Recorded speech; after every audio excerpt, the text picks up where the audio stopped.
पूरे देश में बेरोजगारी में नंबर 1 चल रहे हरियाणा में 32,000 नौकरियों के आवेदन बड़े विवाद का केंद्र बन गए हैं। सी ग्रेड की 32,000 नौकरियों के भर्ती के लिए प्रक्रिया शुरू हो चुकी है।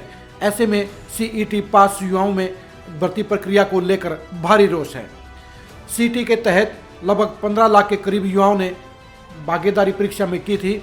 उसमें से 2.5 लाख से ज़्यादा युवाओं ने परीक्षा को पास किया, लेकिन खट्टर सरकार ने 32,000 नौकरियों में सीईटी पास करने वाले सभी युवाओं को मौका देने के बजाय सिर्फ 4 गुना युवाओं को ही भर्ती के पात्र मानकर एक बड़े विवाद को जन्म दे दिया है।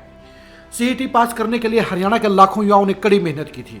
ये युवा 32,000 नौकरियों में भागीदारी करना चाहते हैं, अपनी किस्मत आजमाना चाहते हैं और यही सरकार से मांग करना चाहते हैं, लेकिन सरकार ने उनकी मांग को अनसुना करते हुए सिर्फ 4 गुना युवाओं को ही इसमें बैठने की परमिशन दी है।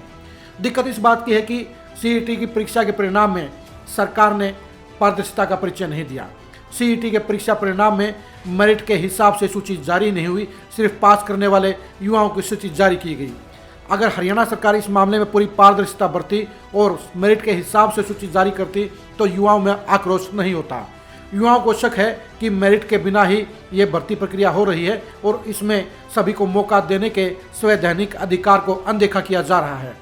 खट्टर सरकार एक हरियाणवी एक हरियाणा की बात करते हैं। ऐसे में 32,000 नौकरियों में सीईटी पास करने वाले सभी युवाओं को बराबरी का मौका मिलना चाहिए था। उन युवाओं का क्या कसूर है जिन्होंने सीईटी पास कर लिया है लेकिन उन्हें 32,000 नौकरियों में आवेदन करने का अधिकार नहीं मिला है।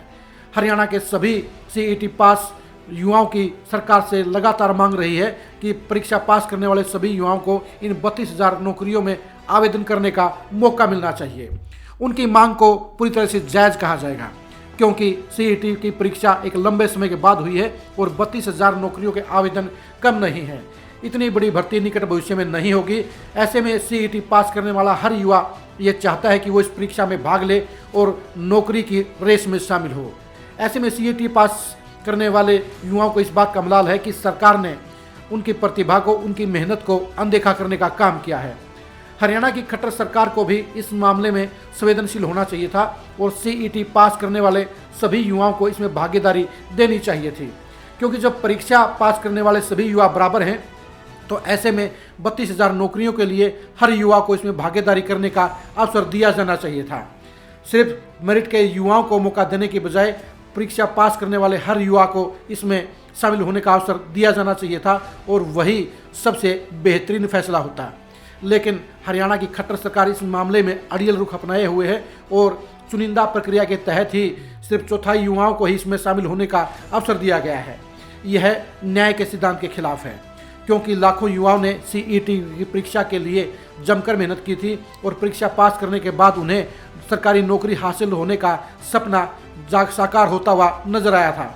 लेकिन खट्टर सरकार ने चुनिंदा युवाओं को इसमें शामिल करके लाखों युवाओं के सपनों को चकनाचूर करने का काम किया है।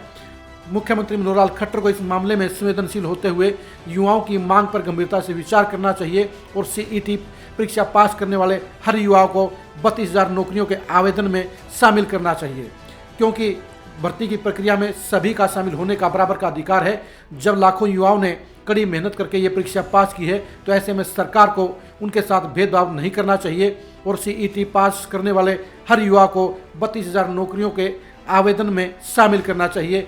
अगर सरकार मेरिट के आधार पर नौकरी देना चाहती है और सरकार हर काबिल युवा को नौकरी देना चाहती है तो सीईटी परीक्षा पास करने वाले हर युवा को इस 32,000 नौकरियों के आवेदन में जरूर शामिल करना चाहिए। हम मुख्यमंत्री मनोहर लाल खट्टर से भी आग्रह करेंगे कि वे दरियादिली दिखाते हुए, बड़ी सोच दिखाते हुए सीईटी परीक्षा पास करने वाले हर युवा को इन 32,000 नौकरियों के आवेदन में शामिल होने की प्रक्रिया में शामिल करें, ताकि इन युवाओं को बेहतर भविष्य का सपना साकार करने का मौका मिल सके। सीईटी परीक्षा, सीईटी की नौकरियों और 32,000 नौकरियों की प्रक्रिया को लेकर आप लगातार खरी खरी न्यूज़ के साथ जुड़े रहिए। नमस्कार।